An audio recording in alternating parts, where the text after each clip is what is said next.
estava mais santa. Queridos, bom dia. Que a graça e a paz do nosso Senhor Jesus Cristo esteja com todos nesta manhã. Amém? Queridos, é uma alegria muito grande poder ser usado por Deus nessa manhã para poder falar sobre vocação do discípulo. Deus tem me usado desde o dia em que me chamou, no dia 22 de dezembro de 1995. Foi o dia que Ele me resgatou. Eu fui para a igreja e naquele mesmo ano eu já comecei a liderar a igreja, né, no sentido de jovens, né, não tinha presidente da mocidade na época, então eles já loucamente me colocaram para liderar, né, um troço errado, o cara mal tinha acabado de chegar. Mas foi assim que Deus começou a me usar e de lá para cá o meu ministério é pregação e ensino. Eu fui chamado por Deus para pregar a palavra de Deus e ensinar a palavra de Deus. E você não precisa estar à frente da igreja para fazer isso, tá? Entendam isso. O chamado de Deus para cada um de nós a exercer a fé salvadora, não é necessário que você esteja aqui na frente. Uma vez um irmão, né, porque eu sempre arrumei confusão com os pastores, né? Sempre tive muita dor de cabeça com essa rapaziada. Não é o nosso caso, que louvado seja Deus. Mas porque a doutrina deles era horrível. Então, assim, a gente tinha que estar brigando o tempo todo. E eu lembro que um dia que eu fui expulso, né, da escola dominical como professor, tiraram meu cargo.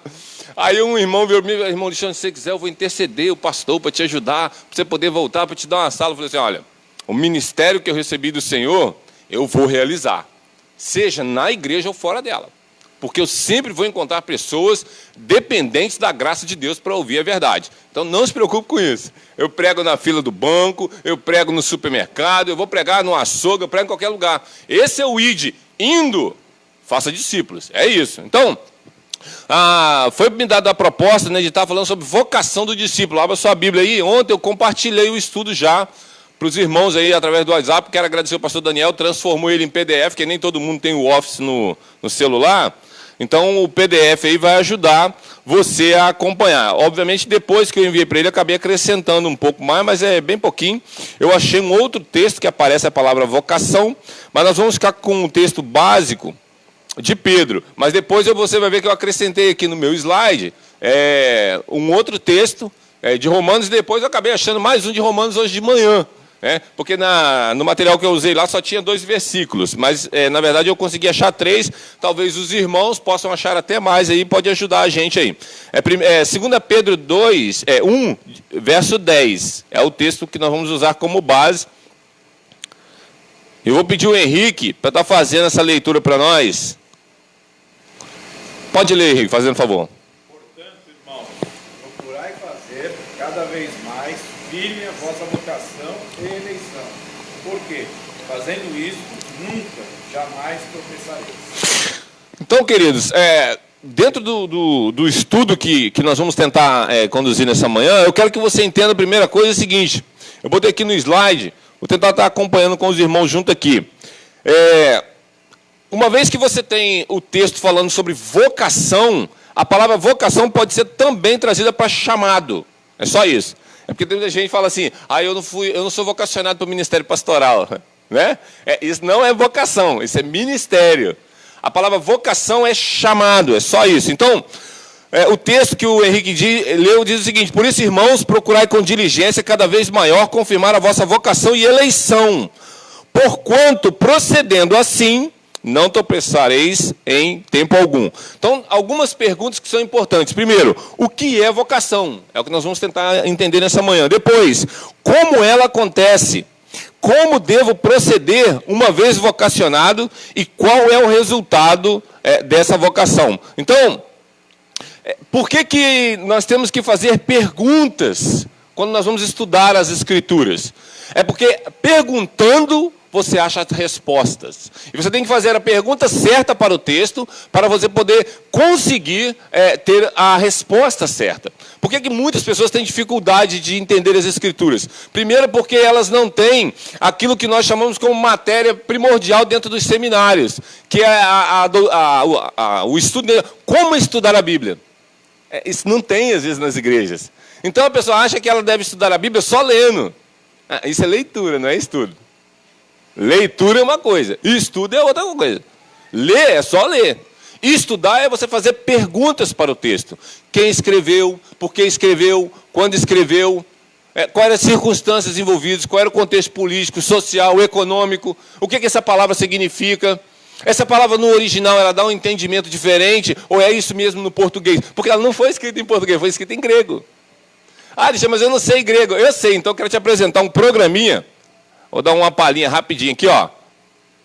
Alexandre, eu não sei grego. Olha aqui, The Word. É um programa de graça. Maravilha, né? Deus é bom. De graça, queridos.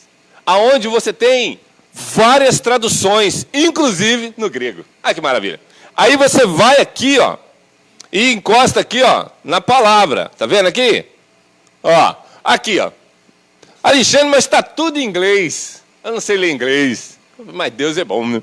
Ele deu o Google Tradutor. Porque você só precisa copiar e colar. É só isso. Então, quando você clica na palavra, ó, ele vem aqui para baixo. Ó. Tá vendo aqui, ó? Você clicou aqui numa palavrinha qualquer, ó, já mudou aqui, ó. Aqui você sabe se é verbo, se é pronome, se é advérbio, se está no tempo verbal do aoristo, se não está. Você sabe tudo. Aí você copia aqui, porque você não sabe inglês igual eu, joga lá e traduz. O Google Tradutor é maravilhoso. Aí você sabe o que aquela palavra quer dizer. Aí ele fala assim, ah, mas o verbo está no aoristo. Não tem problema. Se você jogar no Google lá, o que é o verbo no aoristo no grego? Ele responde. Que maravilha. Gente, estudar a Bíblia hoje é fácil. Você quer ver no tempo de Charles Spurgeon que não tinha nada disso, o cara tinha que ler. Aí era doído. Então entenda que não é difícil, mas dá trabalho. Não pense que você vai fazer isso em poucos minutos, porque não vai. Então você vai ter que tirar tempo. Então, tá aí uma dica para você, The Word. Queridos, aqui tem a tradução da Bíblia King James, para você entender, tem mais de 2.000 traduções de Bíblia aqui dentro. Em grego, hebraico, e o texto vai ser traduzido para o inglês e você pode jogar lá e traduzir. Beleza? Então é uma ferramenta aí para os estudantes da Bíblia. Não é um instrumento difícil de se fazer, no sentido de operá-lo. É um negócio fácil de fazer. Então, feito perguntas para o texto, queridos, agora nós conseguimos caminhar um pouco mais. Você já fez as perguntas. Então, o que é a vocação nesse texto e em vários outros textos, como o de Romanos, que eu coloquei ali, acho que é Romanos 11, 29. Deixa eu ver se é isso mesmo. Estou indo para frente, mas é para trás. 11, 29. Você pode abrir aí sua Bíblia, Romanos 11, 29, para você ver o seguinte. Vou pedir o Henrique para ler de novo, ler esse texto para a gente também. 11, 29, pode ler aí.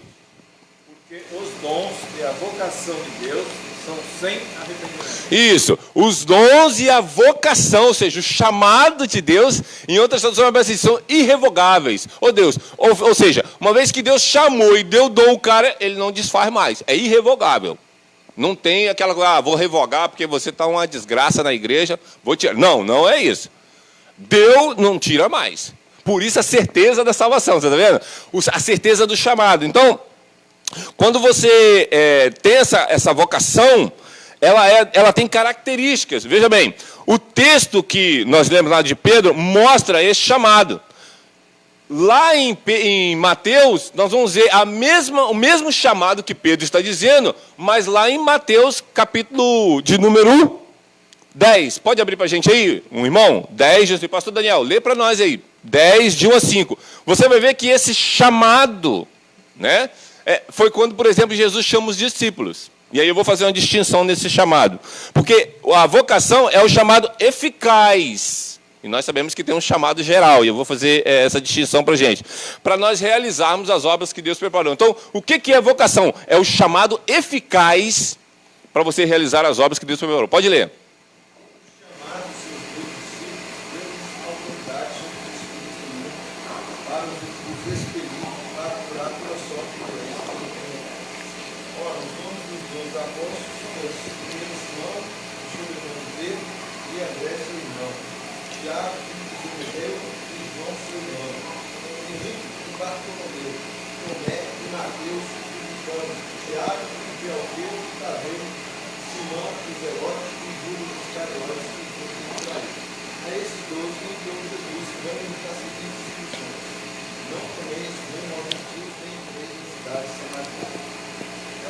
Até o 5. Então, o que acontece? Você vê aí que Judas aparece. Foi por isso que eu quis ler esse texto. Você vê, Judas também foi chamado. Mas não é esse chamado que Pedro está dizendo. Porque, queridos, em todo tempo você vai ver na Bíblia que Deus, ele usa as ferramentas, né, ou seja, os seus atributos que ele tem para fazer a sua obra, mas sempre de forma distinta com os eleitos e com os não eleitos. Por exemplo, a vocação, ou seja, o chamado, você vai encontrar na Bíblia que Deus chamou pessoas. Mas, por exemplo, Judas não é a vocação eficaz. Por isso que eu botei que o chamado que Pedro está tratando é o chamado eficaz. Alexandre, então existe um chamado que não é eficaz? Sim, Jesus falou isso. Muitos são os chamados, poucos os escolhidos. Então tem um chamado geral. Qual é o chamado geral? É o que nós estamos fazendo essa manhã, quando nós pregamos a palavra como o pastor Daniel, quando a gente dá um estudo sobre as Escrituras, é o chamado geral. Mas o chamado eficaz é Deus que faz. E quando ele chama de forma eficaz, você não tem como resistir. Por isso nós vamos ver essa característica do nosso chamado. Então, nós temos que entender que esses discípulos todos foram chamados por Cristo, mas um entre eles não tinha um chamado eficaz. Então, veja bem que no chamado que Jesus vai fazer aos discípulos, ele vai estar andando pela praia e ele vai falar assim, e viu Simão Pedro e eles vieram imediatamente. Essa é a tradução que vai estar lá. E quando ele chamou João, a Bíblia vai dizer que eles vieram no mesmo instante. Essa é a eficácia.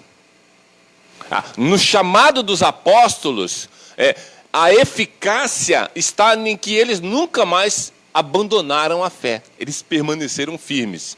Porque a palavra que é empregada como abandonaram tudo e vieram de forma imediata, mostra essa soberania de Deus no chamado. Então, sempre que nós encontrarmos a palavra vocação, ou seja, o chamado, para onde que nós temos que ir? Para Gênesis. Gênesis 1:3 diz assim, disse Deus, haja luz e houve luz. É por isso que quando Deus falou assim, Mateus, vem e segue-me, ele largou tudo e foi. É porque é esse chamado, a luz, que nem existia ainda, ela não ficou pensando assim, eu vou ou não vou? Dá tempo de eu esperar um pouco? Entendeu? Não há essa indecisão, porque não está sobre o domínio da luz a ir ou não. É eficaz. Quando é para o eleito ser regenerado, ele vem. Você não consegue resistir, porque a voz de Deus dando ordem não é como os pais aqui vão entender bem isso, e até mesmo aqueles que já foram filhos. Você pede para o seu filho assim, meu filho, lava ali o banheiro. Já estou indo. Conhece essa expressão? Espera aí que eu já vou. Então, não é isso que a Bíblia está nos ensinando quando Deus dá uma ordem. Existem ordens na Bíblia que você não tem como resistir. E o chamado eficaz é uma dessas formas. Ele chama a existência, ou seja, você está morto. Lázaro, saia para fora. Lázaro falou assim, espera um pouquinho. Foi isso? Não. Se bem que o pastor Cláudio Duarte, na imaginação dele, né, que ele é muito imaginativo, ele pensa o seguinte, né, que Lázaro já estava lá, na eternidade, conversando com Davi, Salomão, Sansão, batendo papo. De repente ele ouve uma voz, Lázaro! Ele fez a né? Lázaro! Eu falei assim, eu conheço essa voz. Não foi isso que aconteceu, a gente sabe disso. Mas ele imagina essas coisas, né, para poder dar uma ilustração assim, de que Lázaro não tinha como não voltar. Ele simplesmente falou assim, é Jesus. Ele está me chamando, eu vou ter que voltar. Eu vou lá, e ele volta. Então, é esse chamado, o cara está morto, como Lázaro está, e ele torna a vida. Então, esse chamado eficaz, ele é soberano. Você não tem como resistir.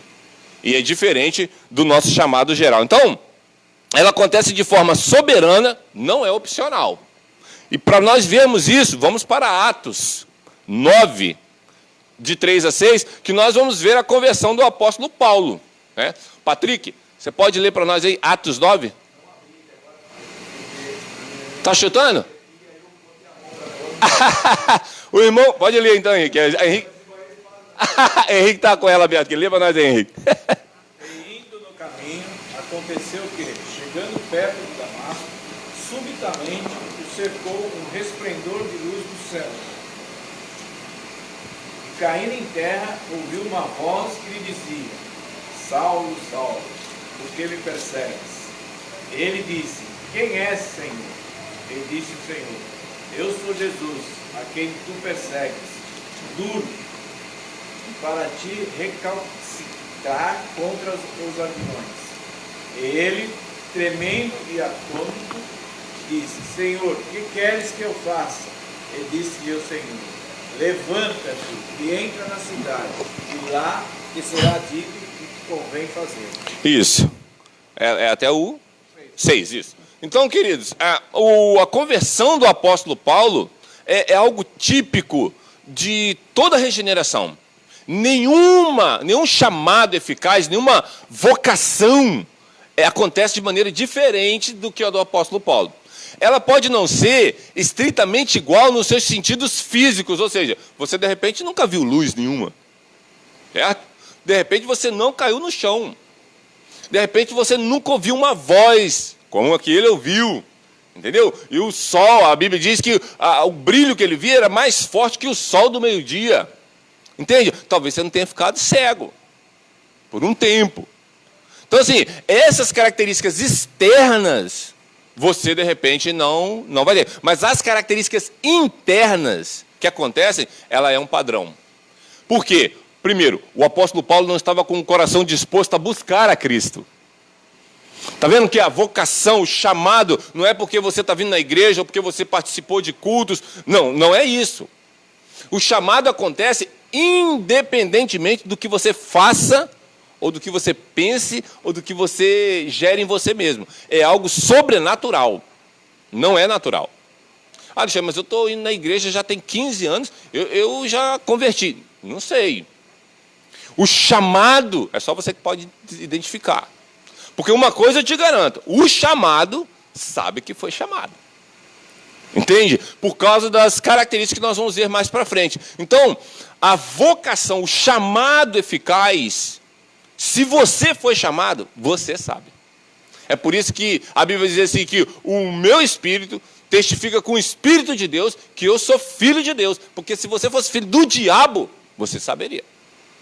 É só olhar para suas obras. Elas testificam de quem você é. E é isso que a Bíblia vai dizer sobre nós. Olhe para as nossas obras. Elas vão testificar de que espírito nós somos. Fica à vontade.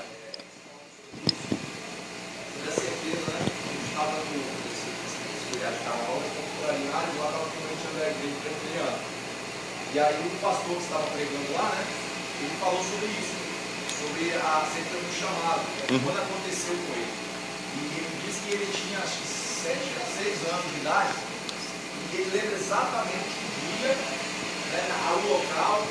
Hoje ele está com 50, ele volta a esse local ainda hoje, né, nessa cidade, porque a gente já tinha cerca de 6 anos de idade, foi basicamente isso que você falou. Né? Ou seja, tudo foi marcante para ele. A ponto de lembrar a data, ele vê a mudança e a partir dali ele começou a buscar Cristo de uma forma incessante. E continua até hoje fazendo isso, né? E aí eu pensei, agora eu lembro do meu chamado. Foi algo assim que mudou de uma hora para outra. De repente, a data, eu estou olhando assim, um divisor de água na minha vida. Né? Então é algo que assim, você não olha para trás com o desejo de retroceder. Vem a dificuldade, mas toda vez eu me recordo da data, de como foi, e aquilo me alegra. Porque eu olho e falo assim, cuidado com a tua misericórdia. Então, como isso é importante? Porque as pessoas passam anos e anos, né, e eu acho que não sentem isso. Né? Uns com 6, outros com 30, outros com 20, mas é marcante, é eficaz, de fato. Então, não tem como não perceber que você foi chamado. Exatamente. E Jesus conta uma parábola, queridos, para mostrar isso. É a parábola do homem que sai de manhã para procurar trabalhadores. Então ele sai logo de manhãzinha, 5 horas, 6 horas, 9 horas, meio-dia. Aqui ele está falando do chamado de Deus para as nossas idades. Aponta para isso. Igual esse rapaz foi chamado aos 6 anos, eu fui chamado aos 24. Outros serão chamados aos 70. Que Jesus falou assim, que já era 5:30 da tarde, quase 6 horas, e ia encerrar o dia. E aquela pessoa foi chamada. Ou seja, muitos idosos serão chamados, né? Lá no finalzinho. É por isso que a Bíblia diz que muitos últimos, né, serão os primeiros. O cara foi chamado. A gente olha para esse Aham. Porque, poxa, eu fico 6 anos, eu não acredito minha vida todinha, você vai morrer com 100. Poxa, o cara morreu na beira da gente, chamada de próximo a morrer, mas aí porque não é a nossa justiça. Sim. Pelo que a gente fez, pelo que Cristo fez. Então não importa se você foi chamado primeiro, se você foi chamado no final, que não é nossa obra. E Cristo paga o mesmo preço. Essa que é a ideia da parábola. Você vê, tanto quem foi chamado com 6, quanto quem é chamado com 90, o preço foi o sangue. É a mesma coisa. Então, Paulo não buscou o chamado. Essa é a primeira característica no chamado eficaz. Você não busca Deus. É Deus que te busca. Paulo não estava buscando a Cristo. Ele queria matar os cristãos. E, no entanto, Jesus interrompe a história de Paulo e muda a história dele. Então, no chamado eficaz, não é nós que vamos a Deus. É Deus que vai até nós. Então, todos somos chamados de forma eficaz quando Deus nos chama. Quando Ele nos busca. Independente se eu estou buscando. Porque a Bíblia diz que não há ninguém que busque a Deus, né, no sentido da adoração verdadeira. As pessoas muitas vezes acham, mas a pessoa está indo na igreja, ela busca a Deus. Não, ela está buscando seus próprios interesses, é o que a Bíblia diz. Porque ela tem intenções totalmente desconexas das doutrinas centrais do Evangelho, que são a expiação, a propiciação, a justificação pela fé. Normalmente, na nossa geração em especial, mas normalmente, quando a pessoa vai até Deus, ela tem uma demanda. E essa demanda é física, normalmente. Raramente é uma demanda assim, espiritual. E mesmo quando eu estou com depressão, né? Ou então, eu estou me sentindo tão esquisito. A minha família é uma desgraça, essas coisas. E eu quero consertar a minha família. Você vê, ele quer consertar a família dele. Ele não quer ele se consertar com Deus. Porque a Bíblia diz que o coração do ser humano nasce inimigo de Deus. Então, como é que um inimigo vai procurar um amigo para fazer aliança? Quer matar aquele sujeito, né? Outra coisa é o seguinte, Paulo não tem escolha. É por isso que esse negócio de você quer aceitar Jesus não funciona nas Escrituras. Na Bíblia você não vai achar essa frase. Você quer aceitar? Ele está desesperado para te salvar. Chega a fazer força. Eu já vi gente fazendo isso.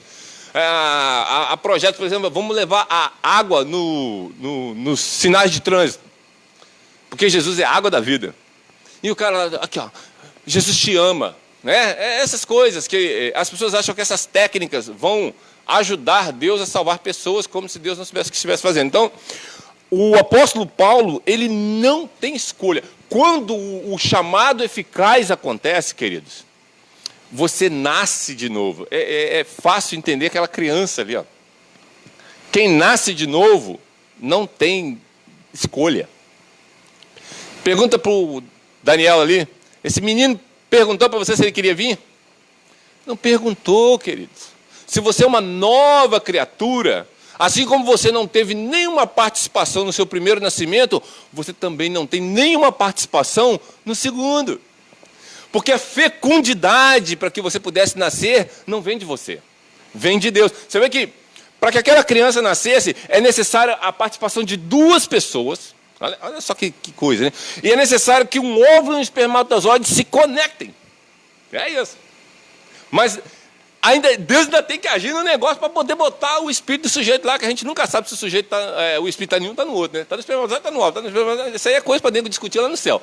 Mas enfim, é mais ou menos isso. Mas quando junto, a criança vem. Agora, no novo nascimento, quem que trabalha? A Trindade.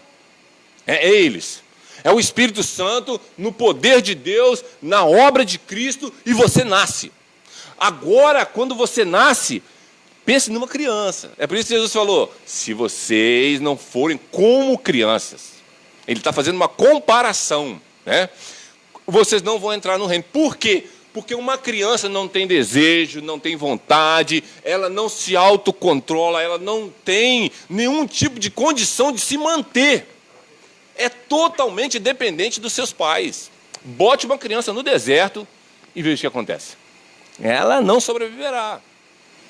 Você entende que a ideia de comparação é a ideia de dependência. E se as pessoas entendessem isso, lógico que elas vão saber que elas não podem nascer de novo por conta própria. Elas não podem ajudar em nada, porque é um novo nascimento.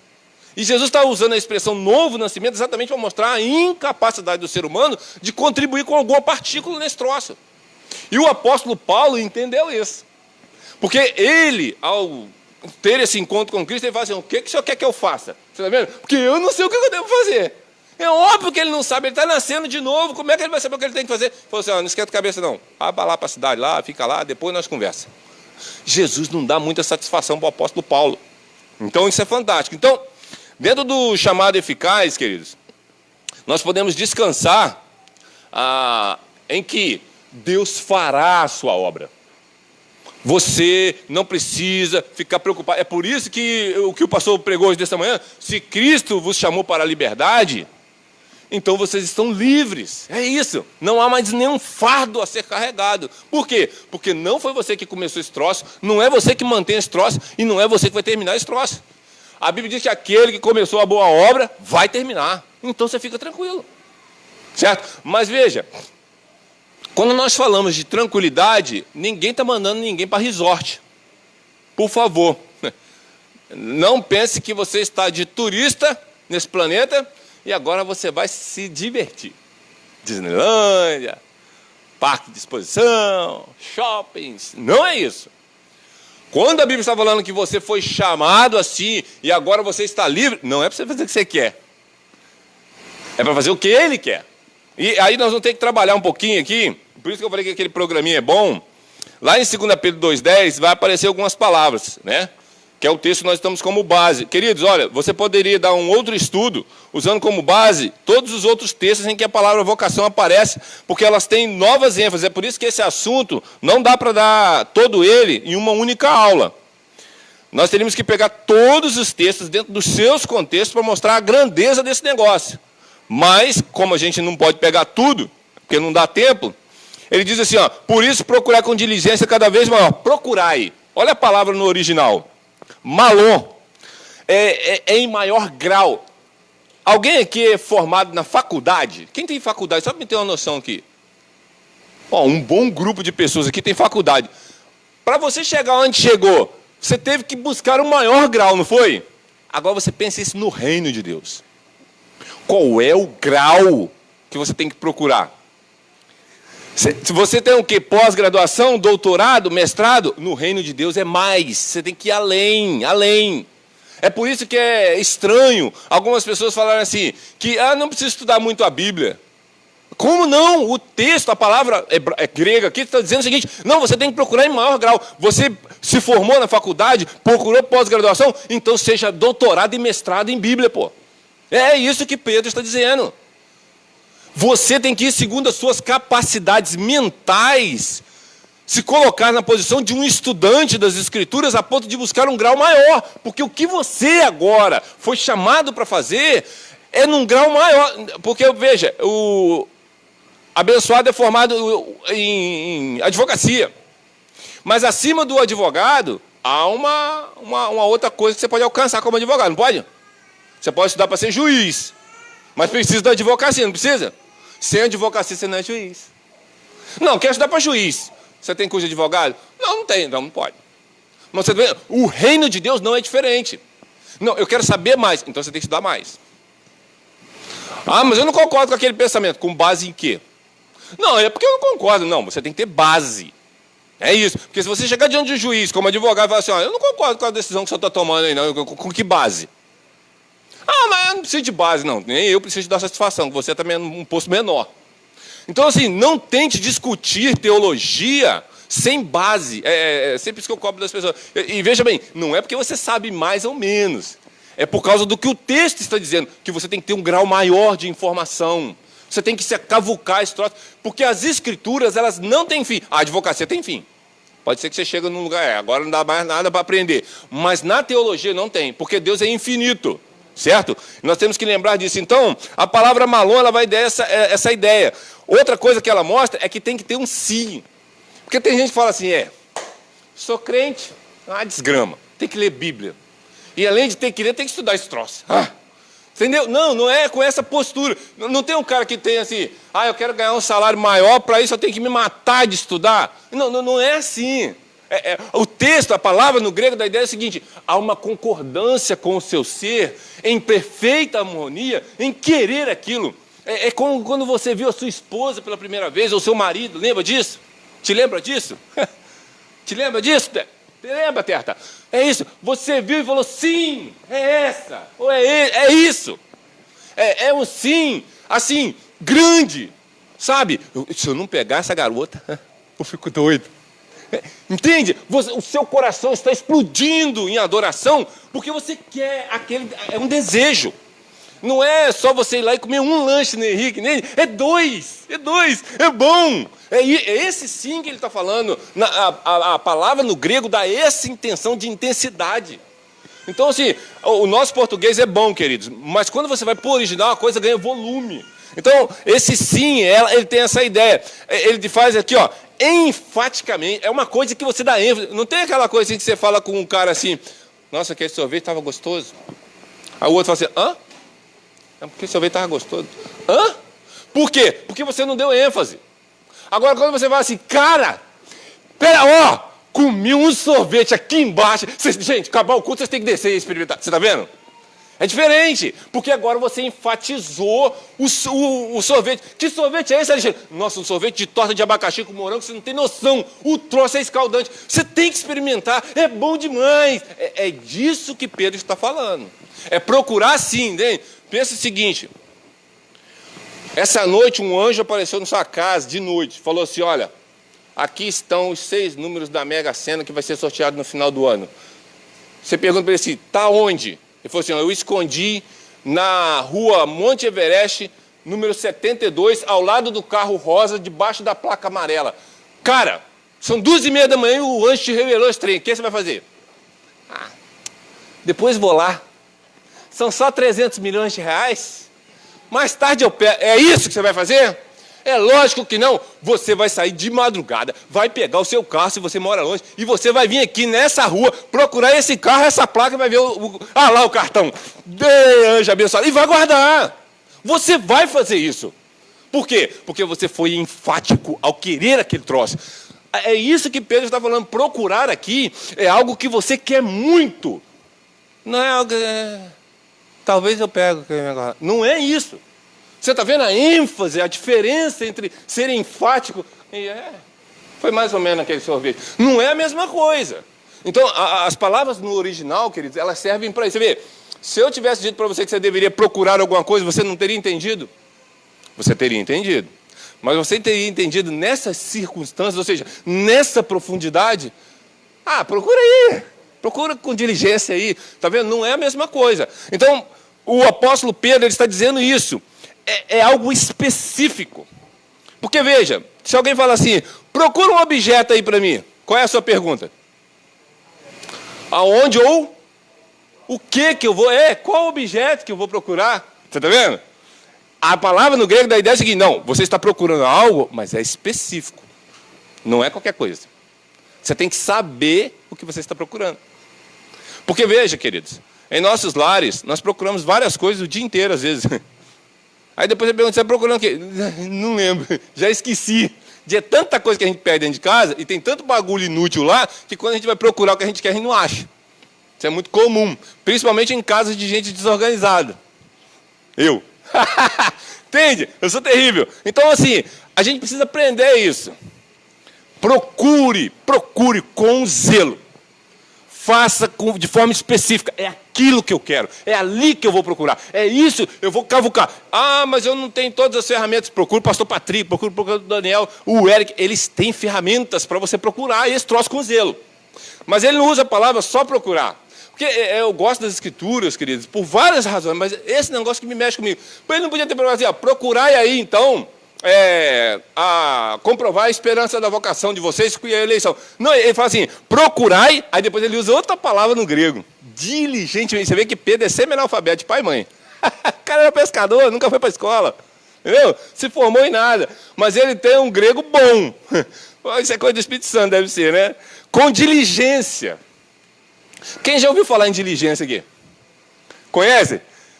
Filme de faroeste, já ouviu falar assim? Vamos tomar uma diligência. Ou então a polícia, vamos fazer uma diligência em tal lugar. Já ouviu essa expressão? Pois, exatamente. E outra coisa, a diligência ali não é aquela coisa assim, gente, vamos marcar uma reunião para a semana que vem para ver se nós podemos sair naquela diligência. Não é isso. É E é ali, ó, é no estalo. Pá, vamos fazer uma diligência aqui porque tem algo emergente acontecendo. Tá vendo? O que Pedro falou antes, a forma de você ser eficaz, você quer aquele troço de forma voraz, então, aí você tem que fazer a diligência. Você tem que ir pegar e mandar ver. Quem falou para falar aí? A palavra que Pedro vai usar é espoudazo. Ele diz aqui, ó, usar velocidade. Você está vendo? A Bíblia vai dizer assim, ó, não sede vagarosos no cuidado, mas também nós não devemos ser vagarosos no conhecimento da palavra de Deus. O espoudazo aqui é para que você seja veloz. Porque, veja, um curso de advocacia ou qualquer outro curso de faculdade dura em média de 4 a 6 anos, dependendo do curso. Você não ter 4 a 6 anos para estudar a Bíblia.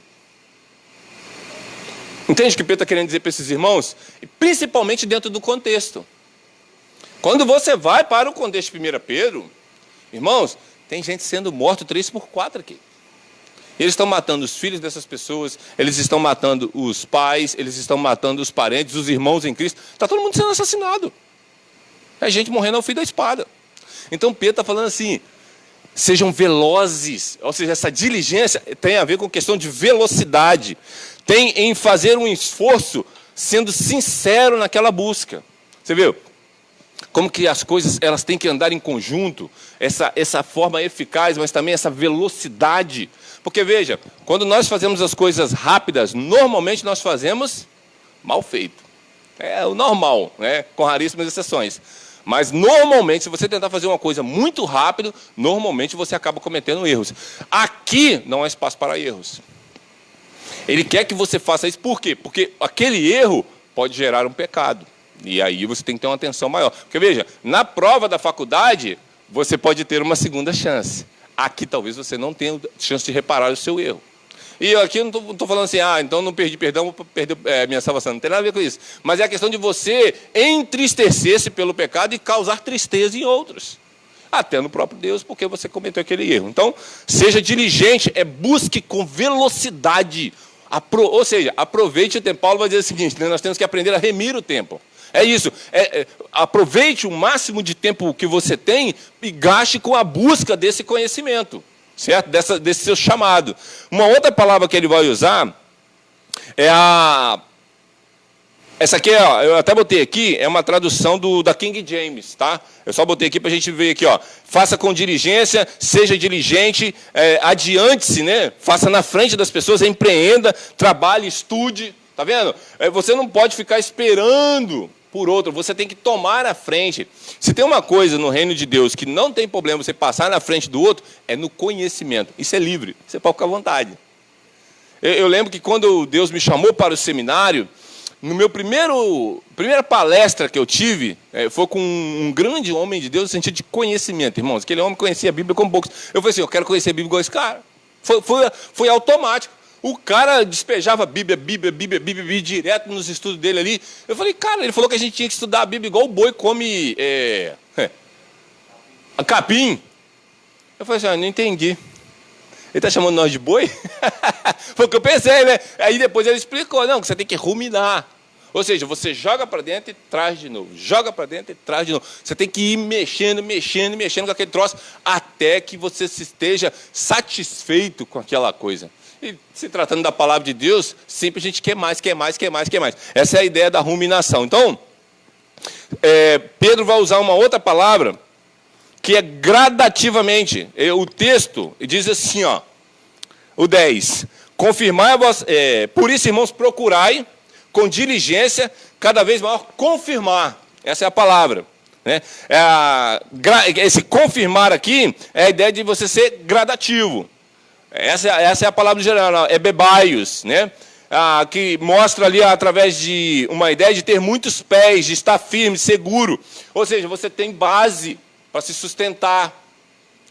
Então, uma vez que você tem essa base teológica, que é o conhecimento das Escrituras, firme, queridos, ninguém consegue te mover. Por que a Bíblia vai dizer que ninguém conseguia resistir a Estevão? É por causa dessa base. Esses muitos pés que nos firmam na verdade. Onde que estão essas bases? Nas doutrinas. expiação, propiciação, justificação, redenção, eleição, adoção, morte vicária, predestinação, eleição, tudo isso. Quando você tem essas bases fincadas, ninguém consegue te mover.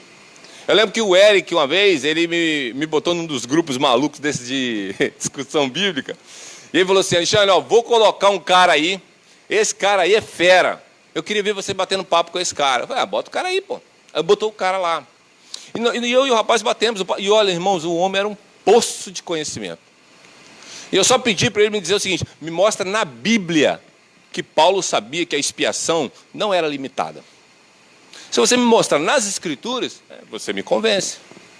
Mas fora, às vezes, aí ele queria dar o Dr. Rod, o Dr. Fiat, o Dr. Volkswagen, o Dr. Jeep. Não adianta. Não adianta usar os doutores. Eu quero saber o seguinte: nas Escrituras. E o rapaz desistiu, falou que eu era soberbo. Me xingou e tudo quanto foi, não foi embora. Aí eu tentei falar com ele no particular, falei: rapaz, não é isso. Eu só queria que você conseguisse me mostrar pelas Escrituras. Porque o Dr. Rod, eu sei. Mas o Dr. Rod não tem inspiração bíblica. O apóstolo Paulo tem. Jesus tem. Ele falou assim: ó, quando eu voltar, eu vou enviar os meus anjos e vou pegar os meus escolhidos. A pergunta que eu faço é: a expiação foi feita só pelos escolhidos? E os outros caras? Não foi feita expiação? Aí ele falou: não, foi feita expiação. Eu falei assim: então o sangue de Jesus não foi suficiente para salvar? Não, é suficiente para salvar. Eu falei assim: então quer dizer que você está dizendo que a salvação está na mão do ser humano? Não, eu falei: então, entende o que eu estou querendo dizer? Eu falei: pelas escrituras não vai. Então assim, depois o Hélio falou assim: rapaz, esse Josemar Bessa é bom mesmo, né? Porque eu estava de Josemar Bessa até... Mas por quê? Por causa das Escrituras, queridos. Que se o pastor Josemar me ensinasse besteira, é lógico que eu não ia seguir os ensinos do pastor Josemar, e nem do Paul Walsh, nem de John Piper, nem desse cara, nem de Jonathan Edwards, ninguém dessas coisas. O negócio não é os caras. A pergunta é: o que eles estão falando está nas Escrituras. A nossa base, é isso que Pedro está falando. Nossa diligência aqui, nossa confirmação tem que estar ligada às Escrituras. Se você tem base das Escrituras, ninguém consegue mover os seus pés dali, porque são vários pés. São os pés da propiciação, da justificação, entendeu? De todas essas doutrinas centrais. Então, queridos, o apóstolo Pedro vai usar essas palavras no grego, né, e é de propósito. Deus colocou aqui para que nós soubéssemos elas e para que nós pudéssemos usá-las. Então, fique firme e seguro, é isso que ele está dizendo. Porque nós devemos agir dessa forma. Para confirmar a vocação, é o que ele vai mostrar no texto. Para que confirme a vossa vocação. Segundo, para que confirme a vossa eleição. Então, há duas razões básicas no texto que nós devemos ser assim. As razões são: primeiro, confirmar que nós realmente fomos chamados. Ou seja, se você é uma pessoa que não possui essas características que Pedro está falando aqui nessa manhã, você deve tomar cuidado. Pode ser que você não seja uma pessoa chamada, uma pessoa que tenha essa vocação, esse chamado eficaz. Então comece a se policiar nisso. Você tem desejos de estudar, de conhecer a palavra de Deus? Você tem desejos abertos de ir mais profundo? Não, eu entendi essa parte, mas não tem mais nada nesse texto. Eu não consigo extrair mais nada daqui. É nessa profundidade só até que vai. Porque eu falo uma coisa para vocês, irmãos. Nesses 20 e poucos anos de fé, eu conheci homens que me levavam até a praia, nas Escrituras. Outros homens me fizeram molhar os pés. Eles me deixaram botar o pé dentro do mar. Mas com alguns outros mestres e doutores da fé, eu tive que entrar no barco com eles. E eles foram bem para dentro do oceano. Mas com outros, eu tive que botar uma roupa de mergulho. Eu tive que mergulhar. Com outros, eu consegui ir de apneia. Deu para aprender a respiração e mergulhar com aqueles caras e depois voltar. Legal, na fé. Mas com o pastor Josemar, só de submarino. Porque ninguém vai com tanta profundidade igual aquele homem me levou. E eu estou esperando que Deus mande um outro homem que me leve mais profundo. Porque há partes nos oceanos insondáveis, onde os homens nunca chegaram. E não duvide, há partes de Deus que você ainda não chegou. É isso. E o seu desejo deve ser: eu quero chegar lá. Porque quando você chegar lá, nessa parte que ninguém... Porque Paulo falou assim: profundidade das riquezas. Então há uma profundidade, só que essa profundidade não tem fim. E você está em que parte dessa profundidade? Na praia, no barco, mergulhando de apneia, com um tubo de ar, de submarino? Você aguenta a pressão? Porque essas doutrinas, elas esmagam o coração não regenerado, mas elas floreiam e glorificam a Deus no coração de um regenerado. Porque eles amam o que Deus está fazendo. E eles sabem que tudo que Deus faz é santo, justo e bom. Então nós não temos por que nos preocupar com isso. Então, nós temos que confirmar a nossa vocação agindo dessa forma. Vê, é uma ação. Não havendo essa ação, opa, cuidado. Acenda a lâmpada amarela. É possível que você não tenha sido chamado. Depois, ele fala que é para confirmar a eleição. Eu gosto da ordem das coisas em que Pedro coloca. Porque nós sabemos que a eleição foi feita antes do chamado. Paulo, num dos textos, vai assim, salvos antes de sermos chamados. Essa é a ordem. Quer dizer, Deus salva primeiro e chamou depois. Mas por que ele está falando? Ele está falando da salvação que Deus colocou na eternidade. Pedro aqui teve esse cuidado de mostrar que se você está passando por aquela situação que aqueles irmãos estão passando, você tem que primeiro confirmar o seu chamado. E aí, ao confirmar o chamado, você confirma a eleição. Então, aquela ideia do uma vez salvo, salvo para sempre é verdade? Sim, é verdade. Está na Bíblia. Se Deus salvou, você não salva mais. Mas há evidências. Então, Alexandre, eu fui eleito desde antes da fundação do mundo e então posso fazer da minha vida o que eu quiser. A pergunta é, qual é o texto que você vai usar como base para fazer isso? Porque eu não conheço nenhum. A Bíblia diz exatamente o contrário. E ele morreu para que aqueles que agora vivam não vivam mais para si mesmos. Você está vendo? É o contrário. Ah, você nasceu de novo? Glória a Deus. Você foi eleito? Glória a Deus. Então agora você não vive mais para você. Ou seja, seus interesses morreram. Agora a sua mente é de Cristo e você só quer fazer o que Cristo quer que você faça. Você viu que não tem nada a ver com falta de santificação, é o contrário. É uma total santificação da hora que você levanta à hora que você deita. Queridos, isso aqui é porque a gente não vai ter tempo, tá? E outra coisa, me mantém informado aí, dá um sinal para mim no horário, porque eu não tenho relógio, não tenho, meio-dia para mim é cedo, tá? Meio-dia para mim aqui é cedo. Então, para evitar o pecado, veja, no contexto, queridos, em que Pedro está escrevendo, há vários pecados que podem ser praticados. Fala, Daniel.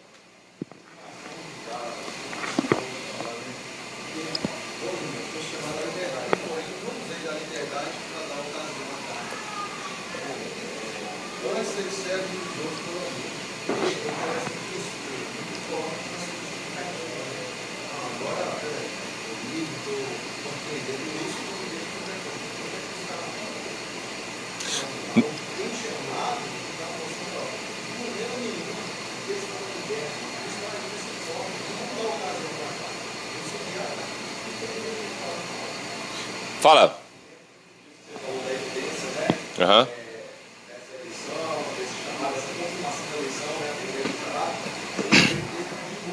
Olha. Só 3 versículos para a gente poder entender um pouquinho essa questão do discipulado aqui, né? Ele fala a respeito das condições, né? Que Jesus fala a respeito de seguir, né? E aí, lá no verso 16, ele bota assim: se alguém vem a mim e não me ama, mais do que ama a seu pai, a sua mãe, a sua mulher e a seus filhos, os seus irmãos e as suas irmãs e até a sua própria vida, não pode ser meu discípulo. Como a gente já fala, não pode. Então, o primeiro ponto do discípulo, o verdadeiro discípulo, é o amor. Sim. O amor a Jesus sobre todas as coisas. Então, nada que ele cita aqui pode ser acima do amor de Jesus. Bom, daí vai no verso 27, fala assim: que quem não tomar a sua cruz e vier após mim, não pode ser meu discípulo. Aí nós olhamos nesse contexto da casa, sou o primeiro. Nós vamos passar por aflições, vamos ter situações. Como seria isso é Jesus. Porque quando nós nos posicionamos diante da nossa família, por exemplo, com a verdade, nós somos perseguidos, nós somos deixados de lado. Isso acontece nos nossos trabalhos, isso acontece nos âmbitos que nós estamos inseridos, até mesmo no seio da igreja, quando nós trazemos, por exemplo, a verdade. Quando eu falo no seio da igreja, eu falo no meio cristão, de um modo geral. Então acontece uma perseguição, acontece um sofrimento, como aqui. E aí vai para o verso 13, ele fala assim, no 13 ele fala: assim, pois, qualquer um de vocês que não renuncia a tudo que tem, não pode ser meu discípulo. Ou seja, você tem desapego. Então você tem o amor a Jesus, o sofrimento que vem de você vencer isso, e e o desapego das coisas. Desapego de coisas materiais, desapego de sentimentos, de emoções, de conceitos que você tem pré-concebidos. Né? Então, para que você seja um seguidor de Jesus, para que você realmente se sinta um chamado, essas três características ditas pelo próprio Jesus, elas devem fazer parte da nossa vida. Se nós não tivermos nenhuma dessas características, nós temos que ter dúvida a respeito do nosso chamado. Sim, e outra coisa, queridos, é o seguinte: em lugar nenhum das Escrituras, a Bíblia vai negligenciar os nossos estudos acadêmicos seculares, tá? Em lugar nenhum da Bíblia vai dizer o seguinte: para de fazer faculdade, pô, vai estudar a Bíblia. Em lugar nenhum. É o contrário. A Bíblia vai dizer que você deve analisar tudo, e quando é tudo mesmo. É óbvio que o contexto de Paulo, ele está falando sobre o ensino das Escrituras, mas isso não nos impede de aplicar, por exemplo, a você buscar o conhecimento externo, que estão lá nas faculdades. A Bíblia não condena isso. O que a Bíblia vai condenar é se isso, como o Patrick falou, é primordial na sua vida mais do que as Escrituras. É o que não pode acontecer conosco. Nós não podemos ser negligentes quanto ao conhecimento das Escrituras para poder ser eficiente no estudo secular. Tenha sempre em primeiro lugar as Escrituras. Eu quero ler um texto para vocês. Na verdade, eu vou pedir o Douglas. Abre para nós aí, Douglas. 1 Coríntios 1, 1 Coríntios, versos 26 a 31. Eu só quero... 1 Coríntios, capítulo 1, de 26 a 31. Eu quero só dar alguns exemplos para você. John Bunyan nunca foi para a escola estudar, no sentido de formação. E foi o homem que escreveu o Peregrino. Nunca estudou literatura. Achei isso incrível, né? O cara nunca estudou literatura e escreveu um livro com força. Certo? Aí você tem John Owen, que é um dos maiores acadêmicos. Entendeu? O cara era fera. Aí você vai pegar Jonathan Edwards. O cara era super acadêmico. E você pega Charles Spurgeon, que nunca foi para a faculdade de teologia. Sim, ele foi para lá. Uma das que motivou Edwards a ir para lá foi justamente aquele que o pastor citou, David Brainerd, né? Que seria genro, né? Pode ler aí.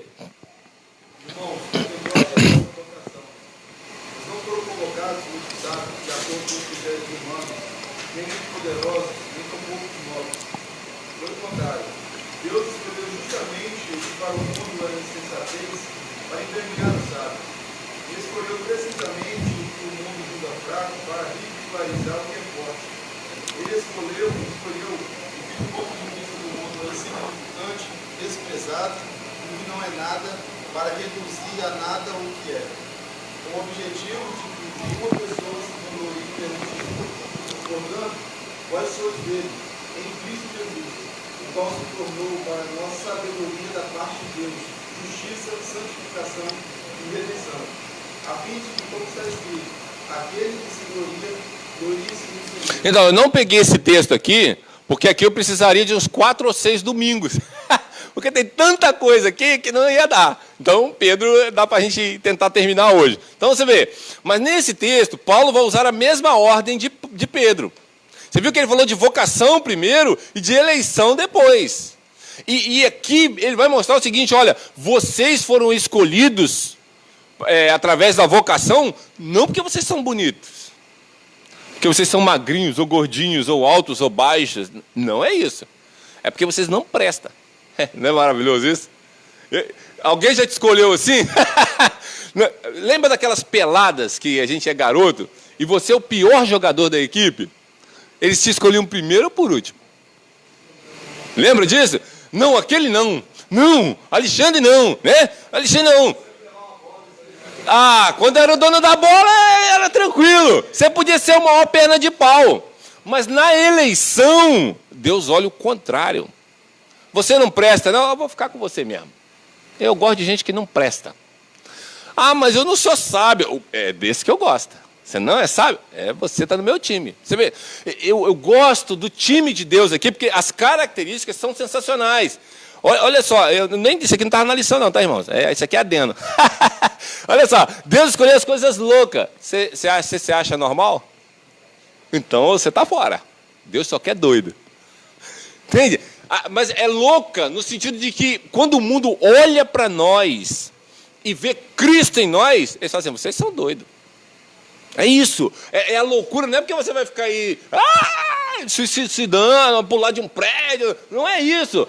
Né? Não é correndo atrás de avião. Um avião, eu quero pegar um avião. Não é isso, pô. Não, porque o cara pensa assim, você é louco no mundo, é porque não é essa loucura. É a loucura da pregação, é a loucura do evangelho. Deus escolheu as coisas loucas nesse sentido. Porque senão Deus ia pegar todo mundo no manicômio, né? Adalto Botelho estava todo mundo salvo. Não é essa a ideia. A ideia de loucura aqui é em relação ao mundo. O mundo olha para nós e fala assim, vocês são doidos. Entendeu? Porque você não tem a mesma ambição que ele, porque você não tem o mesmo desejo que ele, porque o seu coração está fora desse planeta. É isso. Mas ele não vai ficar só com os doidos. Eu gosto que a lista é boa. Deus é específico. Ó, gente, eu não quero qualquer coisa, não. Eu quero só porcaria. Para envergonhar. Aí escolher as coisas fracas. Você se considera uma pessoa muito forte, assim? Não, aqui em casa, eu sou leão da montanha. Aqui, entendeu? Eu sou o guerreiro. Aqui em casa, eu sou a Mulher Maravilha. A Amazona. Não vem não, que aqui tem espada. Você se considera forte? Pois é. Você está fora. Deus gosta de gente fraca. Igual Paulo. Sim, não vale nada. Você vê, as características... Agora, essa fraqueza aqui é uma fraqueza segundo o mundo. Porque o mundo, o que o mundo acha que é gente poderoso, forte? É gente que tem grana. É gente que tem posição social. Eu estava vendo ontem uma reportagem do Rodrigo Santoro. Entendeu? O Rodrigo Santoro é um tipo claro de força no mundo. Por quê? É um cara bonito, pelo menos para algumas pessoas, né? Tem gente que gosta de qualquer coisa, fazer o quê?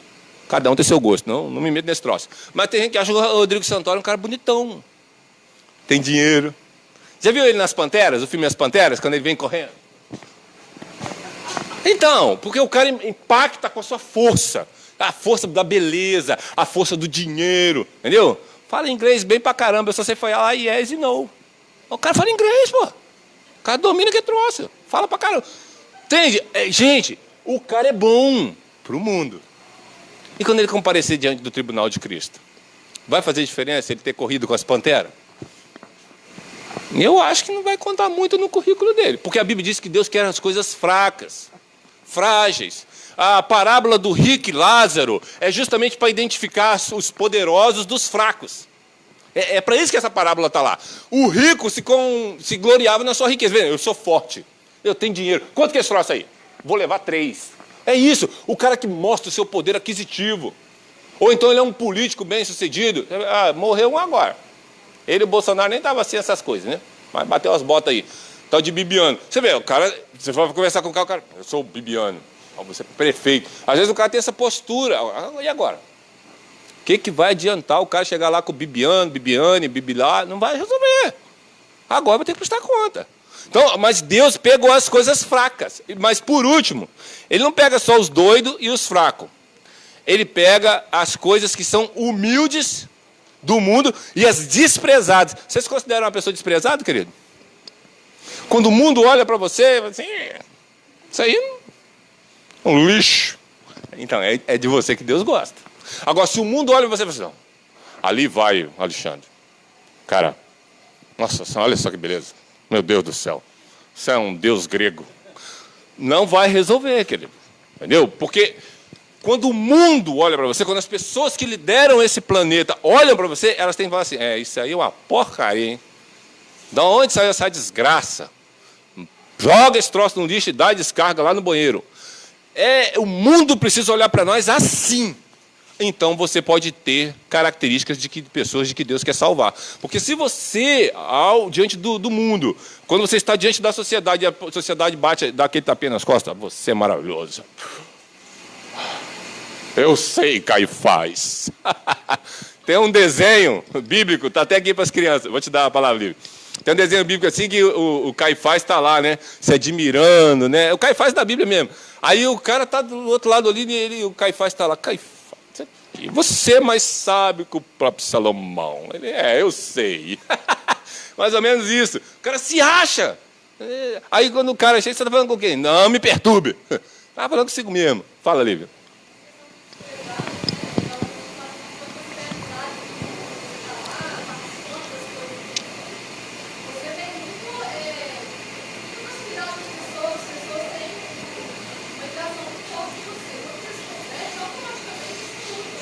Então, Sim.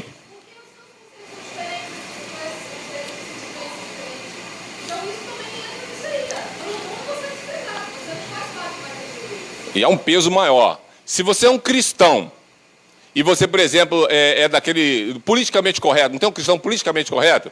Tá tudo beleza, tá tudo bem. Mesmo no meio de uma sociedade assim, ele dá o tapinha nas costas, ele não entra, por exemplo, nos méritos da expiação, da propiciação, da justificação pela fé, ele não entra nos méritos, você vai ser um cristão coloquial. Você não vai ter problema. Mas essas pessoas que Paulo está falando que Deus escolheu, ela vai trazer problema. É por isso que as pessoas falam assim, você não presta, você não vale nada. Há desprezo por essas pessoas por causa da apresentação da doutrina bíblica. Entende? Quando você apresenta a doutrina bíblica, as pessoas não vão gostar. Gente, quem é que gosta de propiciação aqui, pelo amor de Deus? O ser humano natural odeia propiciação. Por quê? Porque Deus está irado. Mas Deus está irado por causa de quê? Não, porque você é pecador. Mas eu sou pecador por causa de quê? Porque quando Adão e Eva... O que eu tinha a ver com isso? Eu não estava nem lá. E Adão mesmo falou assim, foi a mulher que o Senhor me deu. Eu não tenho nada a ver com isso. Aí ele falou assim, fui a serpente. Quem fez essa cobra aqui? No final, quem é o culpado? É Deus, pô. Eu não tenho nada a ver com isso, não. Ele que criou esse planeta. Ele que botou uma árvore. Ele que botou uma cobra. Ele que botou a mulher. Eu era Adão, estava sozinho, estava bem. Eu estava bem. Quem enfiou essa mulher aqui, que é, por sinal, maravilhosa, mas quem enfiou foi Deus. Foi Deus que colocou esse troço aqui. Você entende que a culpa cai em quem? De Deus. Só que as pessoas que pensam assim, eles não conseguem ver a glória de Cristo na cruz e não conseguem contemplar a glória de Deus na face de Cristo, é óbvio. Ele não sabe o que é regeneração, justificação, propiciação, não sabe nada disso. Aí quando você explica, ele fala assim, desgraça, eu nem pedi para vir nesse planeta e vou para o inferno sem ter feito nada. Não, você fez, filho. Entendeu? Não, mas foi Adão, mas você sobrou. Ou você nunca fez nada de errado. Entende? Até a pessoa cair na concepção, aí obviamente, né, que a gente sabe que depende do poder do Espírito Santo para abrir esse entendimento. Queridos, caminhando aqui mais um pouquinho, qual é o resultado da confirmação que Pedro vai apresentar para nós? É a ampla... Deus supre de forma ampla. Isso aqui é maravilhoso. Por quê? Dá uma ideia de riqueza. Alguém ouviu a palavra riqueza hoje na mensagem do pastor Daniel? Ouviram a palavra riqueza? Ele falou. Ele falou das riquezas que há em Cristo, que são várias. Qual foi a que ele falou? A presença de quem? Do Espírito Santo. Se vocês atentaram para a mensagem dessa manhã, foi isso. Quando ele falou da riqueza, eu pensei num monte. Aí ele falou uma delas. A presença do Espírito Santo numa pessoa pecadora, que não vale nada, como eu e você, é maravilhoso, queridos. Isso é uma riqueza que é melhor do que ganhar 2 vezes na Mega Sena no final do ano, com 300 milhões. É muito maior do que isso. Você não tem noção do que é isso. O Espírito Santo nunca habitou em lugar nenhum antes de Deus criar esse planeta. Ele habitou em si próprio. Agora ele botou no meio de gente pecador. Todos os dias você comete pecado. Se é que você é regenerado, tem um Espírito que é santo dentro de você, para te conduzir à glória de Cristo. Você já parou para pensar nisso? Mas quando você não gasta tempo na beleza que há nisso, é óbvio que você... Sou doido que chega sábado, que essa segunda eu vou te falar. Entende? A segunda-feira será um fardo. Mas quando você sabe que você tem o Espírito Santo, a segunda-feira será um domingo. Será um esplendor. Porque você vai honrar a Deus com tudo que Ele te deu para que você o honre. Então, essas são as riquezas. Eu botei algumas aqui. Nós temos as riquezas das doutrinas bíblicas. Nós temos as riquezas dos irmãos. Esse momento de comunhão, ele deveria durar horas e horas e horas ininterruptas. Mas a gente sabe que não dá. A comunhão, né? A eternidade. Já parou para pensar na eternidade? Irmãos, se vocês gastarem tempo parando para pensar em nenhuma dessas riquezas, mas nós sabemos que nós temos uma riqueza maior do que todas elas somadas, porque elas vêm dele. Cristo. Eu botei aqui, Cristo é a nossa maior riqueza, a maior. Então gaste tempo pensando a respeito de Cristo. Se você gastar seu tempo pensando só em Cristo, Ele vai te levar toda a obra salvadora, expiação, propiciação, justificação, redenção, morte substitutiva, eleição, adoção, predestinação, glorificação, eternidade, Espírito Santo. Ele vai te levar isso tudo. Comunhão com os santos. Irmãos, eu não sei se alguém aqui já viu Anjo, porque tem uma música que fala assim, tem anjos voando. E tinha gente que via mesmo. Eu nunca sei se ele viu, mas enfim. Eu nunca vi. Nunca vi. Maria viu. Eu sei que ela viu. A Bíblia diz. Eu nunca vi.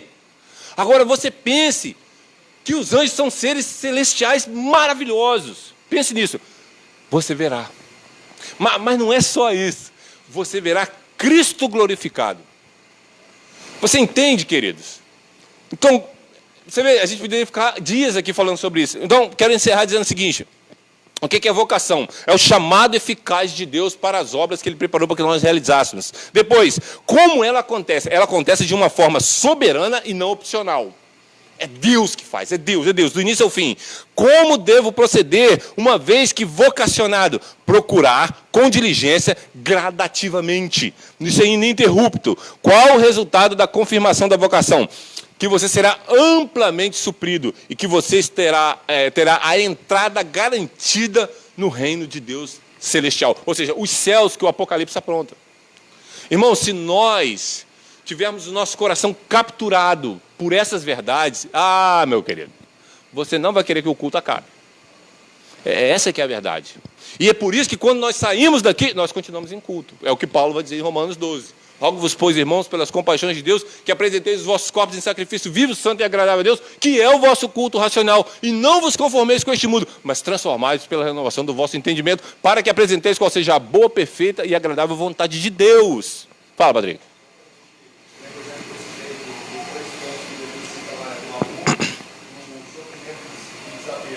Se não for uma obra sobrenatural do Espírito Santo em nós, quem de nós aqui colocaria Cristo acima do infinito, por exemplo?